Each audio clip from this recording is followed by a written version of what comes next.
The rise of computer technology in the last half of the 20th century has had a major effect on the world economy, standards of living, and the ability of governments and people to communicate with the rest of the world.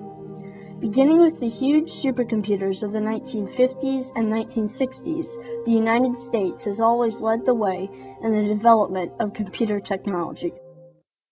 This documentary focuses on the role of Apple Computer in the transformation of computers from giant, expensive machines only large corporations could afford, to small, affordable personal computers that appear almost everywhere.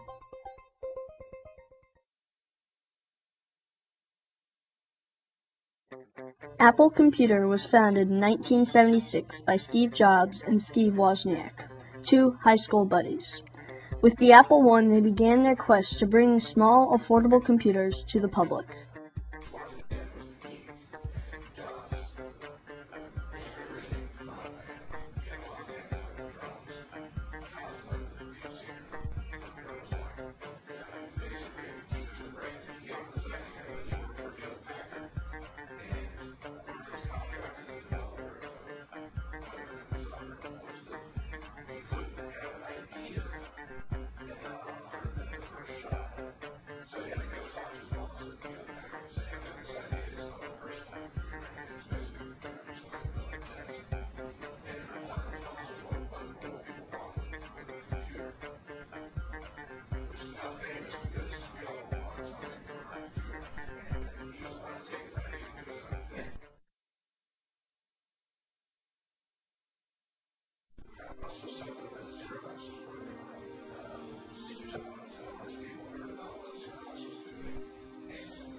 With a growing customer base and a good reputation, Apple took off in the late 70s and early 80s, introducing several new computers like the Apple IIe, which became popular in schools, and the Lisa. In 1984, Apple announced the launch of their new computer, the Macintosh, with a 60-second commercial in the Super Bowl. Well, the 1984 commercial represents a whole lot of things. First of all, it's based on literature. It's based on the novel 1984 by Orwell. And the idea of 1984 is that we're all just mindless drones. All the gray guys that are marching along, sitting down and doing what they're told, are listening to what is basically IBM, the big face on the screen. IBM represents Big Brother, or the establishment. And then along comes a lady who in 1984 is a symbol of everything risky about the 80s. She has short shorts and a tight shirt, and she's running along with a sledgehammer, and she's being a powerful woman, which is also still a little bit fishy in the 80s. And she throws the hammer and breaks the screen, and basically frees these guys from their droning existence. And they say that 1984 won't be like 1984, which they're saying that the year in our lives, 1984, won't be like the book where everyone's mindless. And that the Macintosh offers you an option. Instead of being a drone, you can be interesting.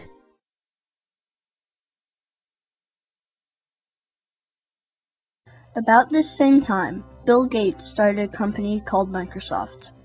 It soon became apparent that Microsoft would be competition.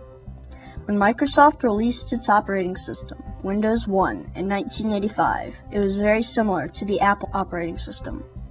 However, Microsoft chose to license its software to other companies who would build the hardware to run Windows, while Apple chose to remain the only source for both its hardware and operating software.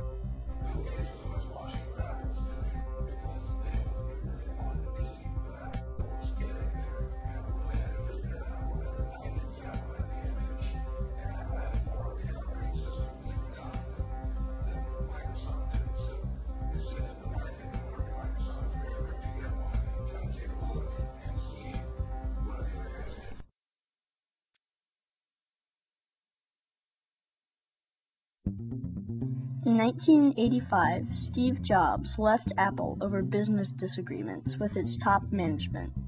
For most of the early 1990s, Apple kept changing CEOs and searching for direction, and in the process lost market share and several $100 million. Jobs was asked to come back to Apple in 1997 and brought his Next operating system, which he had been developing since his departure from Apple. Next was based on Unix, a powerful computer language. Next would become a big part of Apple's future.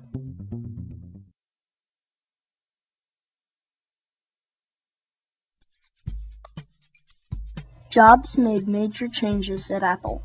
He convinced Microsoft to invest $150 million in the company and to write more software for Macs, and began selling Macs on the internet, one of the first companies to do so. And then, in 1998, Steve Jobs announced the iMac, an all-in-one computer.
In March of 2001, Apple released the long-awaited Unix-based Mac OS X, a completely redesigned operating system.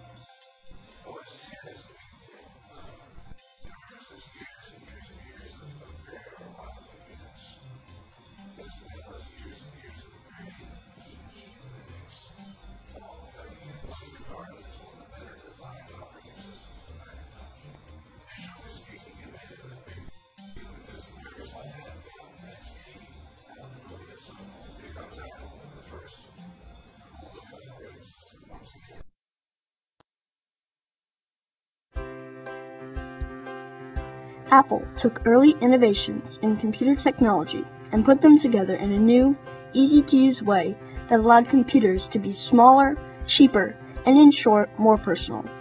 This is not unique in history. One generation develops the technology. The next generation pulls the technology together and creates a device that changes history.